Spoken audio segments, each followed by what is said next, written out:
Dragi obiskovalci, cenjene obiskovalke, spoštovani gostje tukaj ob meni. Danes sta nas tu zbrali kar dve veliki knjižni deli zakladnice krščanske misli.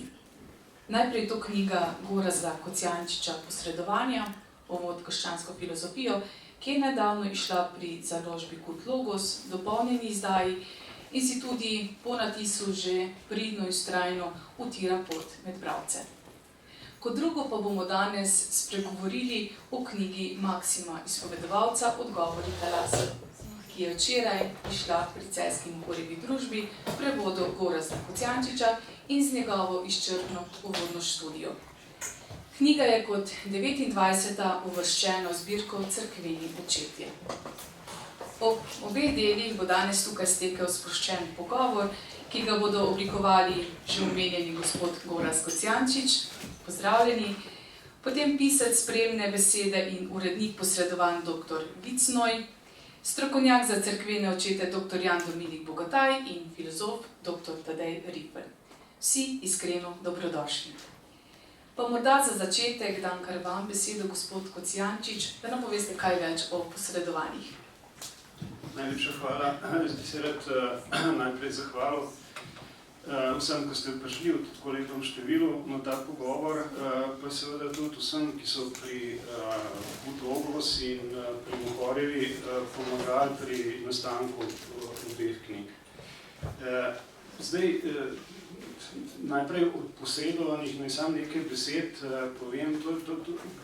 Posredovanja so prvič išla ravno pri Celjski Mohorjevi leta 1996, se pravi precej nazaj, in nastala so pa na temelju mojih besedil, ki sem jih že prej objavljal, pravzaprav od začetka 90, od leta 91 naprej. 5 let, recimo, nekako je zbranih tega mojega dela. In naslov posredovanja v bistvu nakazuje dve zadevi, ki sta tudi nekako zajeti v naslovu naše literarne matineje. Namreč po eni strani je šlo za nekakšne intervencije, posredovanje v smislu intervencije v neko miselno dogajanje, ki se mi je zdelo potrebno tega posredovanja, zavzemanja za nekaj nasprotovanja in tako naprej.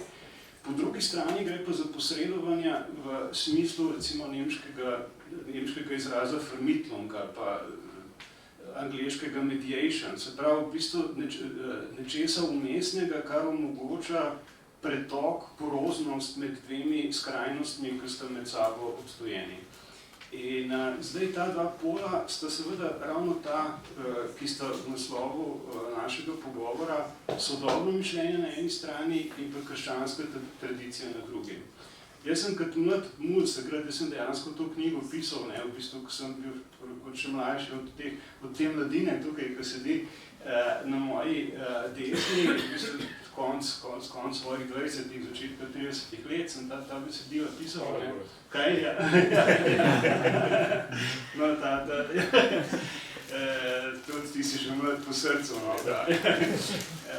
No, in skratka, pisal z nekim navdušenjem krščanskega konvertita, no in zato, verjetno tudi zaradi tega, je ta knjiga imela kar precejšen uspeh. No, v bistvu je po mojem, mislim, tako mednarodno najbolj bila vplivna moja knjiga, kljub temu, da je šlo za prvenc in je bila pol prevedena kmalu v srbščino, potem v italijanščino, v ruščino, kjer je celo že v drugi izdaji izšla, in deli tudi v druge jezike. Skratka, v bistvu neka knjiga, ki je po moje nagovorila bralce ravno zaradi tega, ker so začutili po eni strani ta nek ogenj novo odkrite vere, po drugi strani pa nekaj drugega, namreč neko hkratno kritičnost in pa odprtost do sodobne misli.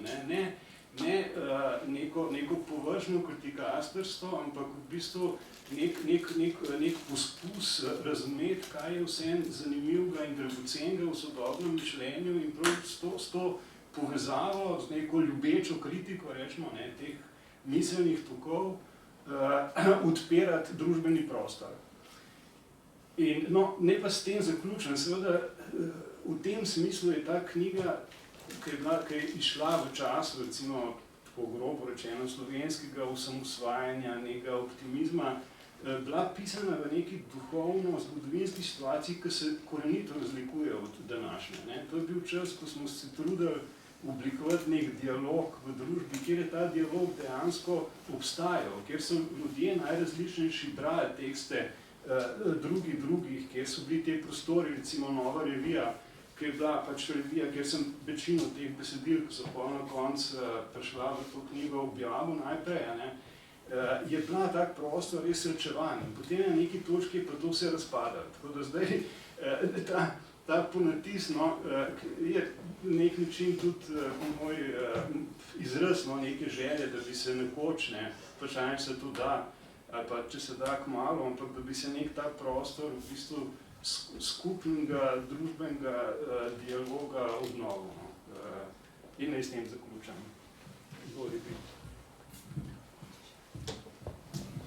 Doktor Vid Znoj, za posredovanje lahko torej rečemo, da so res monumentalno delo, ki v besedilih različnih duhovnih piscev bralca uvaja v krščansko filozofijo. Kot uredniku in piscu spremne besede, predvsem pa kot prvemu bralcu na nek način, vam je to delo še kako dobro poznano. Povejte nam, kaj o njem. Torej, uvodoma bi rad rekel, da ima Gorazd izvrsten spomin. To vemo tisti, ki ga bolje osebno poznamo in se vidi tudi po njegovih knjigah, ki razkošno kažejo, kaj vse je prebral in kaj vse si je od prebranja zapomnil. Tine Hribar je nekoč nekje zapisal, da je Gorazd najbolj izobražen človek, kar jih pozna. No, med drugim si je pa Gorazd s svojim čudovitim spominom tudi zapomnil besede, ki sem jih sam izrekel, takrat, ko je končeval posredovanja. In sicer, te besede so bile nekaj takšnega. Gorazd, zdaj se še malo potrudi s to knjigo, to je knjiga za prihodnje tisočletje. Teh besed si nisem zapomnil. Bil sem presenečen.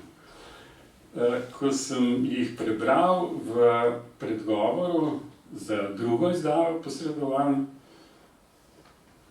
se nisem spomnil, da sem jih kdaj izrekel. No, to zdaj seveda ni demanti, nikakor nočem teh besed priklicati, ali pa reči, da jih nisem izrekel. Verjamem Gorazdu, da sem to rekel in očitno je bilo tudi dobro. Da sem, očitno so bile te besede Gorazdu nekoliko spodbudil pri sklepnih delih na knjigi. Hočem reči nekaj drugega, namreč, da ne samo, da si drugi pri stvareh, ki skupaj preživljamo, zapomnijo nekatere detalje, ki si jih mi ne. To se nam seveda pogosto dogaja, no, ampak dogaja se nam tudi to, očitno, da si drugi zapomnejo naše besede, ki so nam zletele iz spomina, ali pa si jih že takrat, ko smo jih izrekli, sploh nismo zapomnili. In še sreča, da je tako, da imamo druge, ki si zapomnijo. Sicer bi pač tale naša življenja, kadar se oziramo na njih nazaj, imela bistveno več lukenj. Torej, ta naša življenja niso sestavljena samo iz naših spominov, ampak tudi iz spominov drugih, ki potem dajejo recimo nekakšno, ne bom rekel panoramo, ampak nekakšno zgibanko teh naših življenj.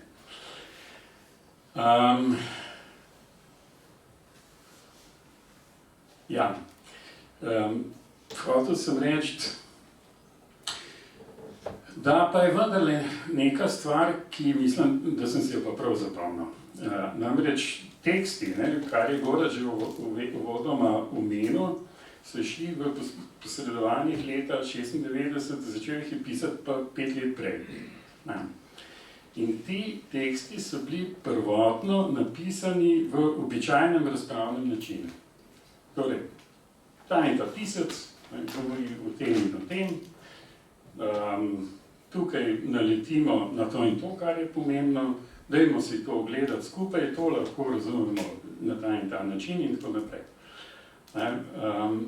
Torej, tako, v prvi osebi množine se navadno pisci obračamo na svoje bralce. Za knjigo je pa Gorazd ta prvotni razpravni način, oziroma bi rekel obračanje na bralstvo v prvotnem razpravnem načinu spremenil. In sicer je to obračanje na bralstvo zamenjal z osebnim nagovorom. Z osebnim nagovorom bralca pač preprosto stil. Zdaj, takšnemu bralcu se v literarni vedi reče implicirani bralc, to je bralc, ki se pojavlja v tekstu in kot se pojavlja v tekstu avtorja samega. Ta implicirani bralc ni nujno, da je konkretna oseba, lahko je to nekdo, ki ga želi imeti na drugi strani, nasproti sebi avtor sam. In zato je ta bralec tak, kot si ga je zamislil avtor. Ni pa seveda nujno tako. Lahko avtor tudi, bi rekel, pusti to figuro impliciranega bralca dovolj odprto, da se vanjo naseli ta ali ona oseba, ki vzame njegovo knjigo v roke. In kakšen je bralec, ki ga Gorazd v posredovanjih nagovarja sti, to je vsekakor nekdo, ki bi ga lahko zanimala krščanska filozofija. Zdaj, najslovitejši filozof 20. stoletja, Martin Heidegger, je krščansko filozofijo označil za leseno žezlo. To z drugimi besedami pomeni, da krščanske filozofije v pravem pomenu ni. Tudi, če se predstavlja kot filozofija, to ni, tako kot, iz lesa lahko naredimo stol ali pa mizo ali pa omaro, nikdar pa ne bomo iz lesa mogli narediti žezla, ker les pač ni železo. No in Gorazd seveda v svoji knjigi trdi nekaj popolnoma nasprotnega, namreč, da krščanska filozofija ne samo, da obstaja, ampak da je relevantnejša od filozofije, ki je načelno ali pa izrecno prelomila s krščanstvom, ali pa recimo vsaj z vsako obliko navezovanja filozofije na transcendenco. Torej, Gorazd pravzaprav v tej svoji knjigi izreka pričakovanje, da bo bralca zanimalo to, kaj krščanska filozofija je in kakšna je, in seveda to pričakovanje goji še zdaj, po skoraj 30 letih, ko smo že, lahko bi rekel, na četrtini 21. stoletja. Upam proti upam. Kaj sem hotel še reči? Hotel sem reči tudi to, seveda, tukaj po eni strani gre za ta osebni nagovor bralca sti, po drugi strani je pa treba seveda upozoriti na to, da tudi ta, ki nagovarja, se pravi avtor, se s tem osebno izpostavlja. Izpostavlja se kot jaz in seveda pri tem razgrinja svoje razloge. Zakaj govori o tem, o čemer govori? To je seveda precej drugače kot navadno, kot pri piscih, ki se vedejo, kot da je samoumevno, da je tisto, o čemer pišejo, pomembno, ne, in da v tem sploh ni vredno zgubljati besed. Tako je navadno akademsko pisanje. No, tukaj v tej knjigi mislim, da gre za to, da Gorazd ves čas nagovarja pač svojega bralca sti in mu tudi seveda pripoveduje, kaj njemu samo pomeni krščanska filozofija. Srečanje z misleci, kot so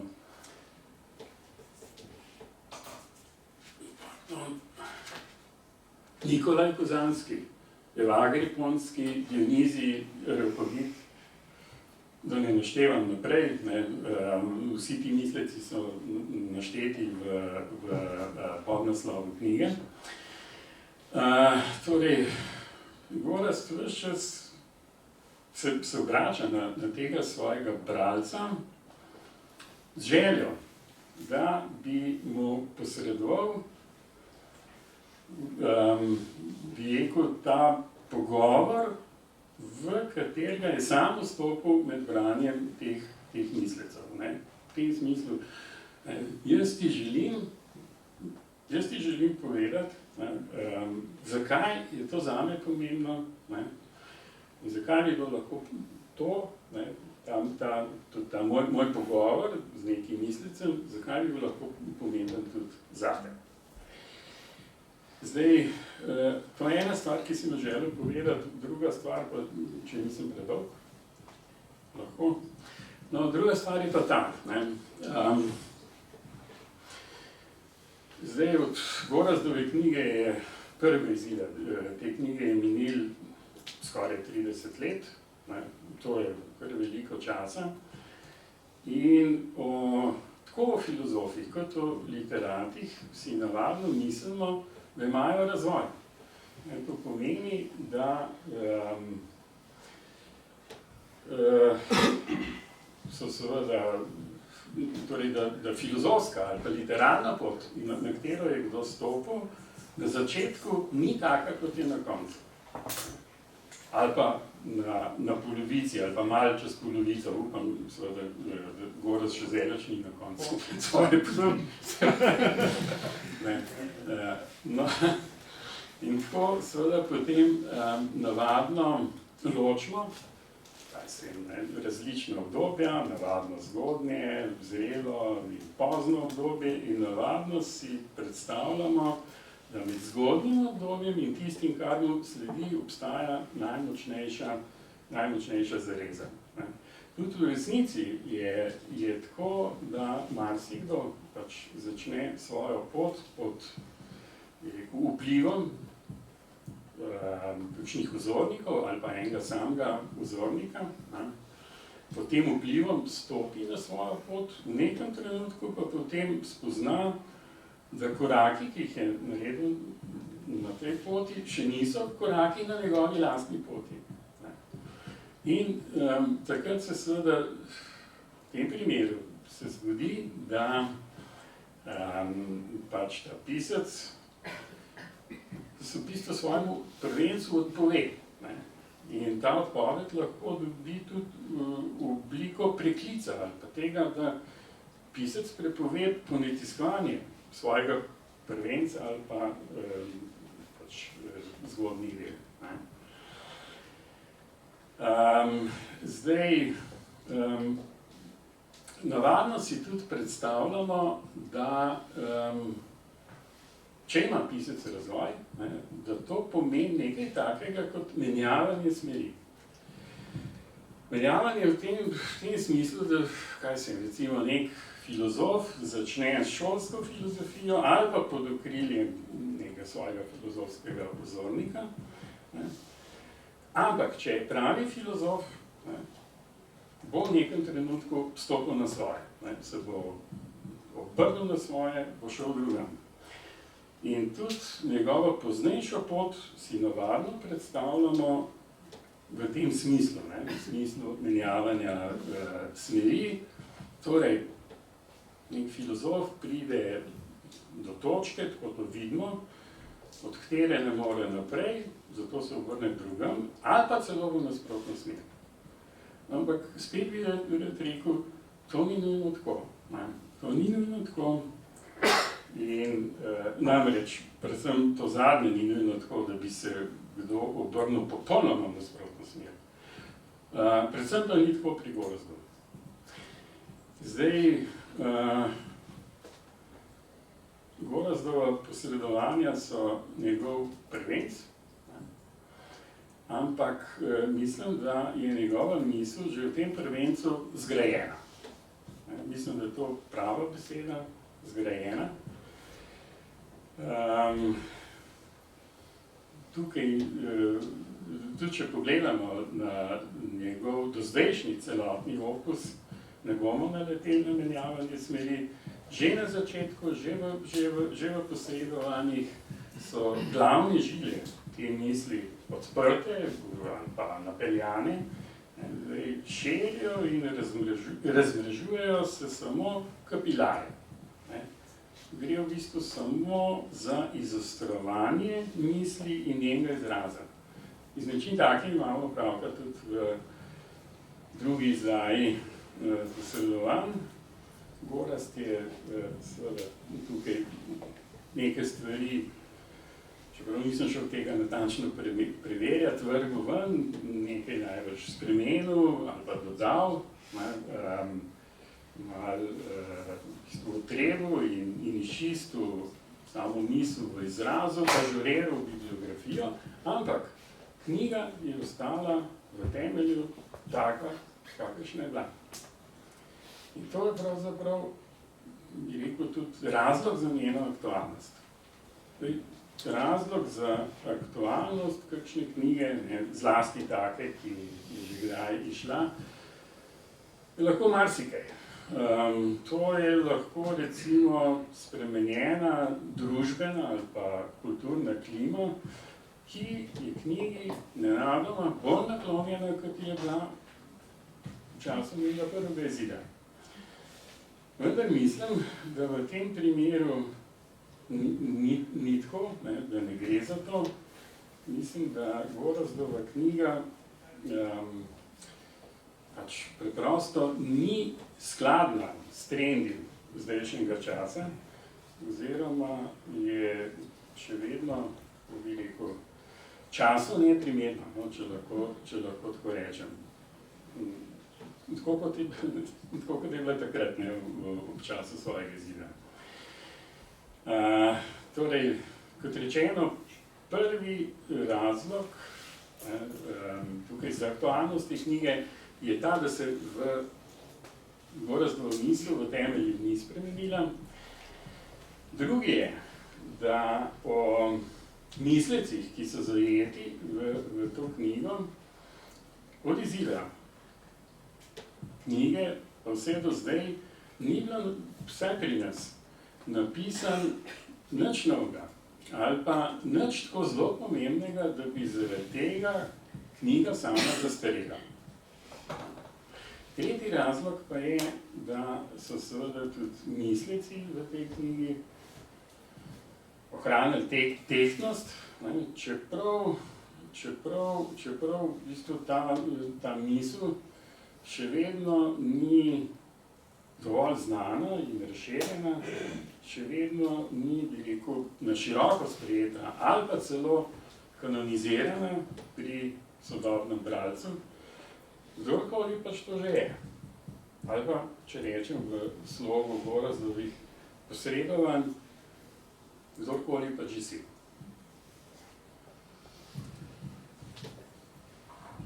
Hvala. Že prva izdaja je takrat mnogim spregovorila na srce. Kako pa vidva, kot predstavnika mlajše generacije, kako je doživljata danes? Mogoče najprej dr. Ripl? Ja, jaz bi začel tako, če se navežem na Vida.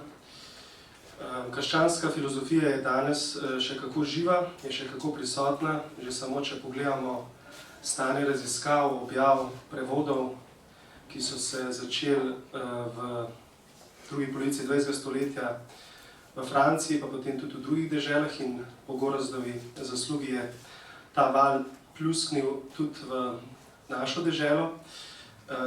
Gre tukaj za en neverjeten dinamizem In če pogledamo posedovanja, zdaj v drugi izdaji nosijo številko 100 pri založbi Kud Logos in že sam pri Logosu je, se pravi, jim predhodi 99 drugih knjig, ki so v vseh teh letih po letu 2000 bile izdane v tem duhu. Mogoče je res v ospredju so bolj prevodi, ni toliko tega, rekel, samostojnega, svobodnega razmišljanja v duhu te krščanske filozofije, ampak je pač Gorazd takrat postavil dosti visoko letvico in v bistvu pokril zelo široko področje. Sam pa mislim celo, da je na slovenskem ali pa v tem našem slovanskem okolju krščanske filozofija živa še na eni drugi ravni. Pač Gorazd je bil prej mogoče malo preveč preprosto ocenil. Jaz mislim, da na tej zunanji družbeni ravni zagotovo nimamo več toliko teh dialogov in tega v bistvu teh debat ali pa srečanj, ampak se mi zdi, da to, kar je ta knjiga tudi meni osebno posredovala, je vse tisto, kar se dogaja v intimi vseh nas bralcev in se mi zdi, da je v Sloveniji res številni so tisti, ki so prek te knjige, pa tudi prek seveda drugih prevodov, ampak Gorazd je bil tisti, ki je s tem začel, ki so se pač skozi vsa ta leta napajali in se še napajamo. In zdaj, če dovolite, jaz bi pač prebral eno kratko opombo. Skoraj prepričan sem, da se Gorazd s tem mojim hagiografskim dodatkom ne bo strinjal, ampak vendar, če je tokrat poklical na pomoč pač velike teologe, velike mislece, očete, se mi zdi, da je to, kar tukaj zapiše na ramenih pač velikih teologov, kot so Baltazar, Radel in tako naprej, in velja za Dionizija, v nekem smislu, vse tako ga jaz doživljam, velja tudi za njega. Se pravi, tukaj piše zgled teologa, ki je v polnosti integriral dosežke svetne filozofske misli, ter jih v moči svoje vere in mistične izkušnje znal uporabiti kot gradivo za povsem krščansko miselno sintezo. Sintezo, ki še zdaj navdihuje skrivnostno brezpogojnostjo svojih uvidov. Gorazd je omenil dve vrsti posredovanj.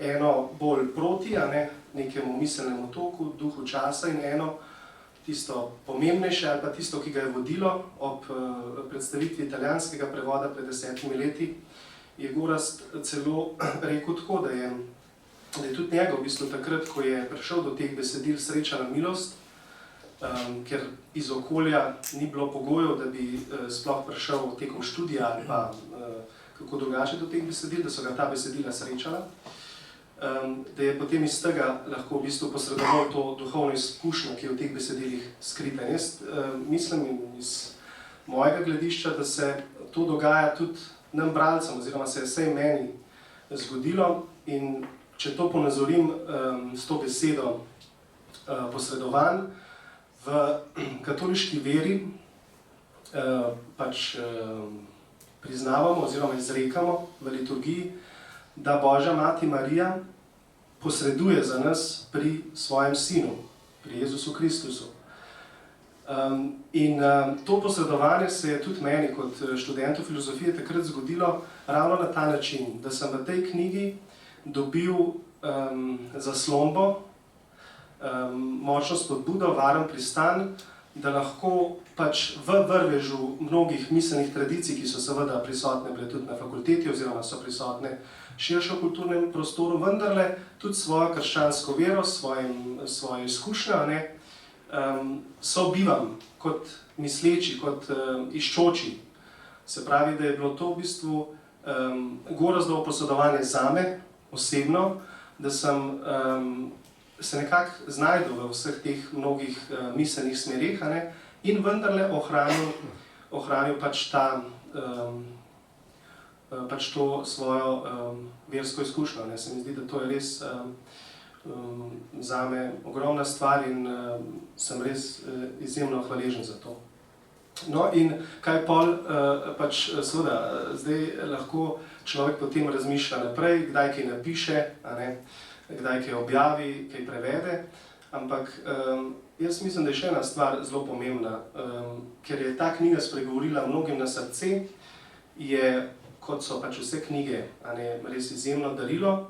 Sem jaz, recimo, tale prvi izvod, ki seveda takrat, ko sem jaz to knjigo nekako vzel na znanje, je bil že zdavnaj razprodan, sem imel knjižnični izvod in kot je bil meni ta prvi izvod podarjen, sem jaz tudi rekel, da bom ta prvi svoj izvod podaril svojemu nečaku, ki je v bistvu zdaj na začetku svojega študija, sicer psihologije, ampak vendarle kot verujoči kristjan, se mi zdi zelo pomembno, da se lahko znotraj določenih paradigem, določenih miselnih tokov pač znajde z neko samozavestjo in s tem prepričanjem, da vendarle misel v svojem temelju ostaja ena velika skrivnost, oziroma kot tudi Gregor iz Nise, pač pravi,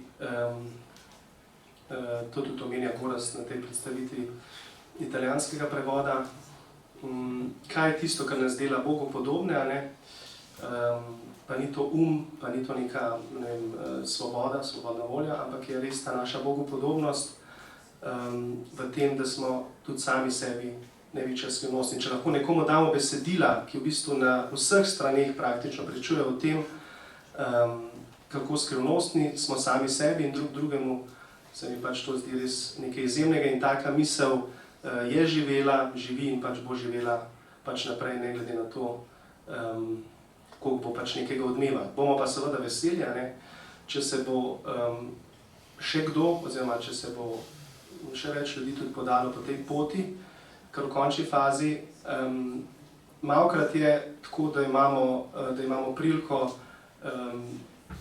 z nekim avtorjem, ki napiše tako monumentalno delo, tudi sobivati, in se mi zdi, da je bilo vedno tudi ta Gorazdova spodbuda v tem, da tudi sami pač si drznemo misliti kot verujoči kristjani iz svojega izučila.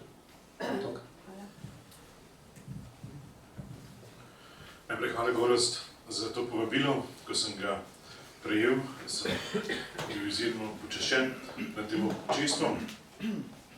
In tudi danes sem vesel, da smo lahko tukaj ob tako pomembnih straneh. Sam bi začel osebno, lahko tudi malo se pohecamo, pa rečem hipostatično. Več kot 10 let je, tudi naša generacija se stara, odkar sem prvič dobil to knjigo v roke, takrat še v tele izvedbi Modri, ki je išla prav pri Mohorjevi, tako da se mi zdi tudi danes na nek način zelo pomenljivo, da smo ravno tukaj pod okriljem naše najstarejše založbe. Mislim, da je bilo to v prvem letniku mojega študija, takrat teologije. Enkrat se spomnim prav tule za nami, za Kristijo sem jo celo prenesel, pa bil tam pater Miran Špelič, pa pravi, kaj bi, kar nekako občudujoče, vsaj takrat se mi tako zdaj, češ v smislu, tega pa še jaz kot uveljavljen profesor ne razumem, beri, nič posebnega ni rekel, ampak že takrat je ta knjiga veljala za nekaj posebnega. Mislim, da se je bilo še v istem letu, ko sem potem ti Gorazd enkrat pisal in sva se dobila v kavarni Nuka, sam mlad, nadobuden, naiven, nevešč.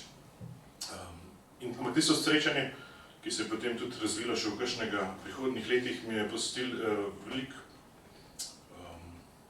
posledic oziroma navdušenja. Na nek način je tudi v tej knjigi zajeto veliko. Horizont je izjemno širok.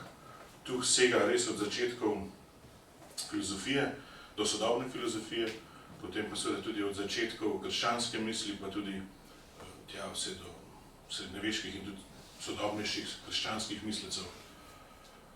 Mene je takrat vznemirjala prav najbolj filozofija. Na maturi smo delali Descartesa, bereš Pascala, bereš Heideggerja, Solovjova, Kierkegaarda.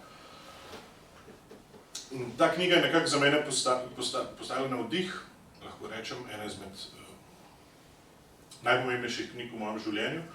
Ne toliko za odhod na to pot, recimo filozofije, ki je, kot je v uvodu, se mi zdi zelo posrečeno nekako razloženo, tukaj razumljena kot ne kot abstraktno ali pa ne objektivno, torej ne subjektivno mišljenje, ampak pravzaprav kot poskus iskanja tega skupnega medprostora s tistimi zunaj, kot so govorili že zgodnji krščanski apologeti. Za razliko od teologije, ki naj bi bila poskus deljenja, pravzaprav artikulacije znotraj neke enako verujoče skupnosti.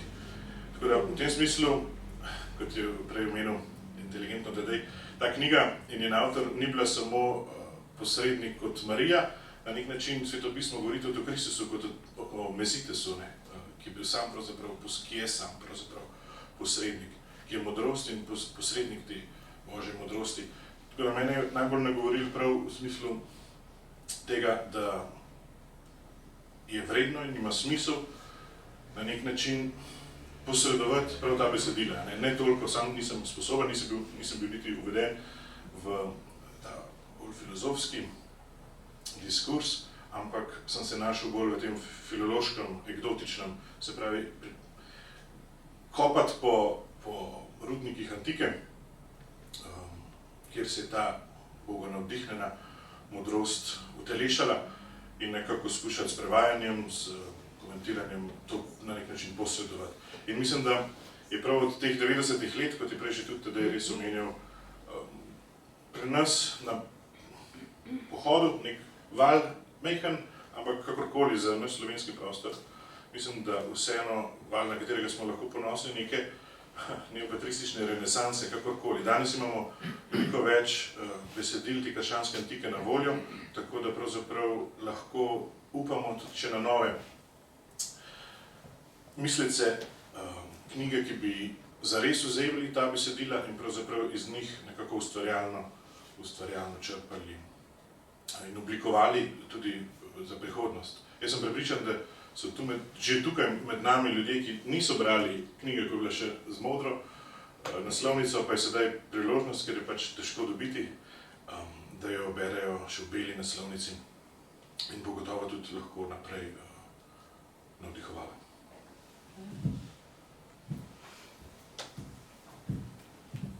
Hvala vam za te lepe, prodorne misli, človek bi vas kar poslušal, vendar je tudi prav, da povemo še o drugi knjigi, ki je, kot smo že rekli, ravno včeraj prišla na naše knjižne police in jo s posredovanji ne povezuje samo prevajalec in avtor uvodnega besedila, temveč najdemo v posredovanjih na nek način tudi citate Maksima, izpovedovalca, a ne? Ja, celo še več, pravzaprav se ta posredovanje se zaključijo, mislim, struktura posredovanja je taka, da vedno je nek izhodiščni tekst, ali patrističen, srednjeveški, novoveški in potem ob tem tekstu prevedenem je nek esej. In obenem pa se knjiga strukturira po različnih območjih, recimo filozofija, se pravi, recimo avtologija, estetika, etika, hermeneutika in tako naprej. No in konča se knjiga posredovanja z poglavjem o apofatični eskatologiji. Kaj je eskatologija? Eskatologija je nauk o poslednjih rečeh, se pravi, to, kar nas vse čaka na koncu, in na koncu vseh koncev, se pravi. Koncu sveta, koncu vsega. In izhodiščen tekst za moje razmišljanje o tem je odlomek iz Maksimovih odgovorov Talasijo, ampak te že spet tako malo enigmatično o tem pišem v uvodu. To je besedilo, ki je meni v neki zelo težki taki življenjski situaciji, strašansko, tako, skrivnostno, nadnaravno, v bistvu deloval name. In to so taki trenutki, ker seveda jih ni zelo dosti v življenju, ampak besede imajo strašno moč. In lahko sploh take navdihnjene besede nekih ljudi, ki so modri v Bogu, ki so dejansko živeli svoje življenje v molitvi, to res se ti lahko dogajajo zadeve, kljub temu, da in Maksim je en od teh avtorjev. No, skratka, obstaja neka objektivna vez med posredovanjem in Maksimom. Obstajajo seveda pa te povezave tudi na drugi ravni. Namreč, predvsem, če se omejim na to, kar je tema današnjega pogovora, Maksim je bil odkrit recimo v zahodnem mišljenju, pa tudi v vzhodnem, no, se zadnje, no, šele relativno pozno. In dejansko to njegova renesansa, on je zdaj, danes je on najbolj raziskovanih, najbolj komentiranih avtorjev, v njem se ogromno piše, izdajajo zborniki, prirejajo simpoziji, ampak ni bilo vedno tako, ne, recimo, to je stvar zadnjih, recimo, 100-150 let, recimo, ne. In prvi človek, ki je pravzaprav odkril za Zahod Maksima, je bil veliki, en največji katoliški teolog 20. stoletja Hans Urs von Balthasar. On je napisal knjigo, neverjetno zanimivo in globoko knjigo, Kozmična liturgija, ne, kjer je pravzaprav Maksima predstavil kot Hegla med grškimi očeti, ne. Skratka, kot nekega spekulativnega misleca višjega formata, ki je v svojih spisih povzel, ampak hkrati sintetično in ustvarjalno preoblikoval vse najgloblje tokove grške krščanske duhovnosti in mišljenja. Od Origena prek Kapadočanov, treh velikih Kapadočanov, se pravi Gregorja iz Nazianca, Gregorja iz Nise, Bazilija Velikega, celotno to modrost puščave, to asketsko, duhovno književnost, ki jo je mojstersko najbolj izrazil Evagri Ponski, in pa spise tega skrivnostnega neznanca, ki ga poznamo pod imenom Dionizij Areopagit. Vsi te tokovi se v Maksimovi misli zlivajo, tudi dopolnjujejo z uvidi grške filozofije, novoplatonske spekulacije in hkrati pa prežarjajo, res to skozi čutimo, v luči neke živete krščanske radikalne eksistence, se pravi v žaru molitve, žaru asketskega življenja in tako naprej. No in zdaj odgovori, jaz ne bom govoril o Maksimovem življenju, ki je izjemno zanimivo, tudi na svoj način tragično, o tem je dosta v mojem uvodu. Živel je kot menih, ki je na koncu prišel v konflikt tako z bizantinskim imperijem, vladarjem, kot z cerkvijo svojo in je v bistvu umrl v mučeništvu, potem ko so mu odsekali roko in odrezali jezik. Skupaj z učenci, ki so jim naredili isto in skratka, taka zelo, mislim, bil nek človek, ki je bil pripravljen prestati marsikaj za to, za kar je bil prepričan, da je resnica. No, ampak ta knjiga Odgovori Talasijo je ena najpomembnejših Maksimovih del. Mogoče se kosa z njo samo še ambigua, se pravi, razlaga Maksimova nejasnih mest v spisih Gregorja iz Nazianca in Dionizija Areopagita, to se vidi celo prevajati, čeprav to je izjemno zahtevno, zapleteno delo. No, tle noter, ta knjiga je pa pravzaprav se stoji iz kontemplacij, iz takih duhovnih branj različnih mest Svetega pisma, od stare zaveze do nove zaveze. In seveda recimo te razlage v narekovajih se nam zdijo dostikrat danes bolj zapletene pač od samih teh svetopisanskih mest, ampak imajo neko globoko logiko in vanjo želim nakratko uvesti bralca tudi v tem svojem uvodnem besedilu, ker nedvomno je to ta eksegeza Maksima izpovedalca toliko drugačno od tega, kar danes razumemo kot neko sodobno biblicistiko, da je tak uvod potreben. Ampak če nakratko rečeno, v bistvu gre za to, da za celotno zgodne krščanstvo, ki ga Maksim povzema, Biblija preprosto ne more biti samo predmet znanstvenega zanimanja in analize. Oziroma, če je to, mislim, tisti trenutek, ko postane to, je tisto, kar je pravzaprav drugačnega, svetega, globokega, modrega v tej knjigi že zginata. Za celotno to zgodno izločilo se pravzaprav svetnim besedilu približujemo z molitvijo, z asketskim življenjem, v bistvu z liturgijo. Ker stopamo z osebno in z občestveno molitvijo in predvsem za to, kako bi rekel, z neko kontemplativno intimo, s katero začnemo okušati te skrivne pomene svetega pisma, potem pa se začne neka medigra med temi pomeni, skratka ne gre za neke divje alegoreze, ki bi čisto razkrojile biblični tekst, ampak se začne neka skrivnostna dialektika med tem, kar pismo govori, med tem, kar okušamo sami v svoji notranjosti. In iz tega dvojega pravzaprav nastaja to, kar v bistvu ta lepota in trajna zavezujočnost pravzaprav te antične krščanske duhovne kulture.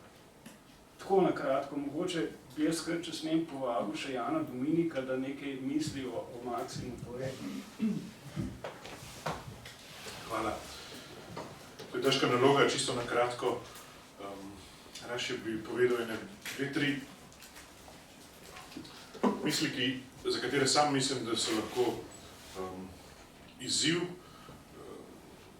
tudi za sodobno misel, recimo na podlagi tega, kar beremo pri Maximu. Zdaj, recimo prvo vesolje znotraj tega je koncept theosis, se pravi poboženja, pobožanstvenja. Mislim, da je bila 3 tedne nazaj pri papežu Leonu na audienci ena skupina katoliških in pravoslavnih teologov in so dali skupno izjavo ravno o tem, recimo, že ekumenskem vidiku tega nauka o poboženju, pobožanstvenju, ki so ga oblikovali pravzaprav cerkveni očetje, ki je lahko izjemno aktualen tudi za danes, tako na ekumenskem kontekstu, vidiku, kot tudi na področju teološke ali pa na splošne antropologije. Zakaj gre pravzaprav? Že v Svetem pismu najdemo nekaj mest, kjer je govora pravzaprav o tem, da smo ljudje na nek način pravzaprav bogovi. Že samo pa potem Novi zavezi beremo, da smo deležni Božjega bivanja, Božje bitnosti, kakorkoli že to imenujemo. Ne gre za to, da bi po samem bistvu postali bogovi, absolutno je tukaj ontološka diferenca ohranjena, gre za to, da je to na nek način ubesedanje tega milostnega daru, pravzaprav, ali pa celotnega Božjega ekonomskega spuščanja k človeku in na nek način tudi dviganja, da postajamo bogovi po milosti, kot bo rekel tudi na nešteto mestih Maxim sam. In on je eden izmed osrednjih mislecev pravzaprav tega nauka. Na nek način res sintetika, ampak neprimerno več. Zdaj, če dovolite, bi prebral en kratek odlomek, ki ga najdemo celo že tukaj v posredovanjih, v katerem je Gora že prej omenjal, ki sklepa to knjigo, pa je na nek način tudi eden izmed ključnih tekstov za pravzaprav njegovo pojmovanje tega nauka o poboženju. On pravi: poboženje je, na kratko rečeno, zaobjetje in meje vseh časov in vekov ter stvari, ki so v času in veku. Zaobjetje in meja časov in vekov ter vseh stvari v njih je enost čistega in polnopomenskega počela s polnopomenskim in čistim ciljem v odrešenih. Nerazmaknjena edinost čistega počela in cilja je odlični izstop iz tistega, kar je po svoji naravi bitnostno izmerjeno glede na svoje počelo in cilj. Ena izmed mnogih Maximovih definicij, ki se jim je treba bližati s pozornostjo, z natančnim, počasnim branjem, premišljujočim branjem, tudi z nekaj orodja antične filozofije, ampak ko s tem pristopom nekako dospemo do teh besedil, vidimo, da so tukaj izražene res najglobje odrešujoče resnice. Zdaj, ne morem si pomagati, da ne bi prebral še nekaj vrstic Gorazovega uvoda v ta tekst, ki mislim, da res lahko vsakega navdušijo. hkrati pa spregovorijo tako o maksimumih, kot tudi o teh prejšnjih besedilih. Pravi, maksimumovi spisi so besedila, ki so dragocena kot kri, oživljajoča kot kri. To vem. Bive čas, ki naj se ne ponovi, zima, jutro pred zarjo, moja razjedenost od zla, ne niča, ne medljivosti, ne smisla, prav zla. In potem, sredi tega branja, tu, a drugače, v svetu, prežarjenem z energijo ostalega, z obličjem Galilejca, mistično ljubečega Božjega smisla. Brez časja, ki naj ostane, objem začetka in konca, navzočnost prihajajočega dobrega, ipsa filozofija Kristus.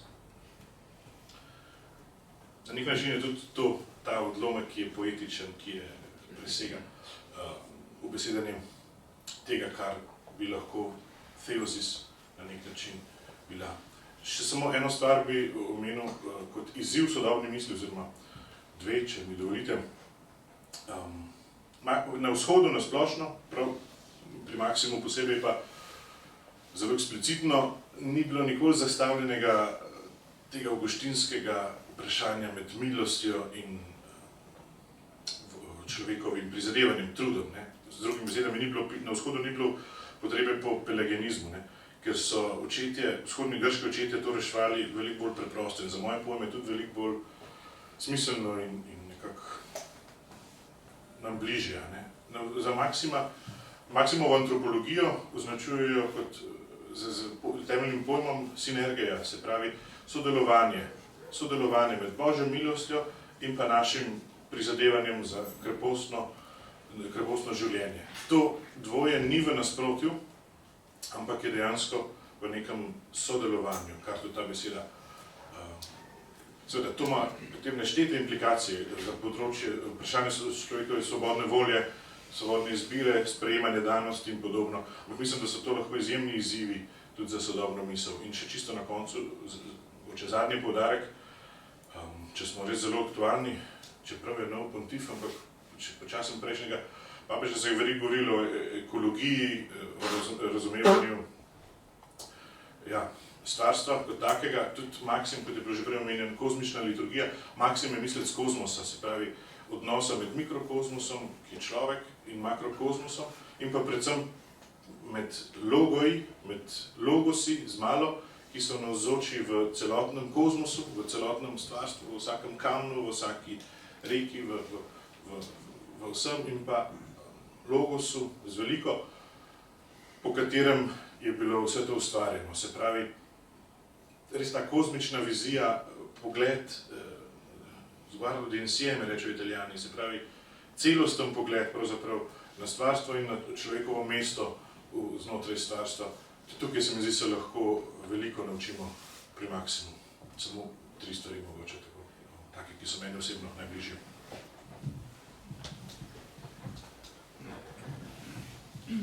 Najlepša vam hvala. Zdaj pa čas, da morda tudi kdo izmed vas podeli kakšno misel, kakšno vprašanje. Kar pogumno. Če ni, potem bi še vas prosila za kakšno sklepno misel, bi še kdo izmed vas kaj dodal, bodi si k Maksimu, bodi si k svetovanjem. Jaz bi v bistvu za konc, bi samo eno molitev izrekel, in sicer najprej v grščini, potem pa v prevedu. In to je molitev, ki je ena najbolj pogostih molitev, ki jo vsak dan se sliši v tem vzhodnem krščanskem svetu, je tudi Maksim to molil. Gre pa takole. Diohonton hagion paterom imon Kyrie Iisus Christe Theos imon eleison Christoson imas. Po molitvah naših svetih očetov, Gospod Jezus Kristus, naš Bog, usmili se nas in nas reši. Amen. Temu je težko še karkoli dodati, pa vendarle. Hvala vam, da ste prišli. Hvala, da ste nam prisluhnili. Naj na koncu dodam še povabilo k nakupu knjig. Danes sta obe po promocijski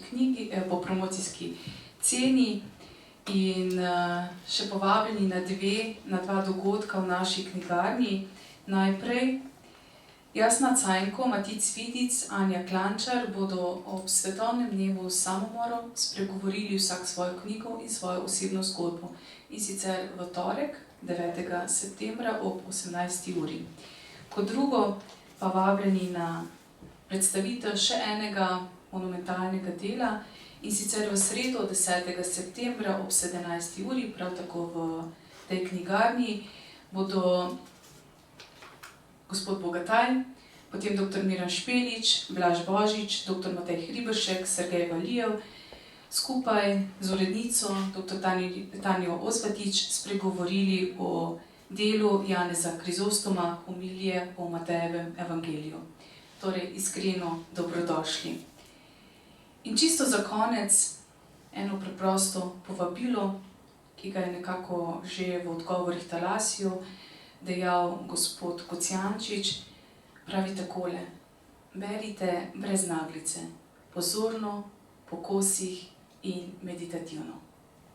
Hvala vam še enkrat in srečno.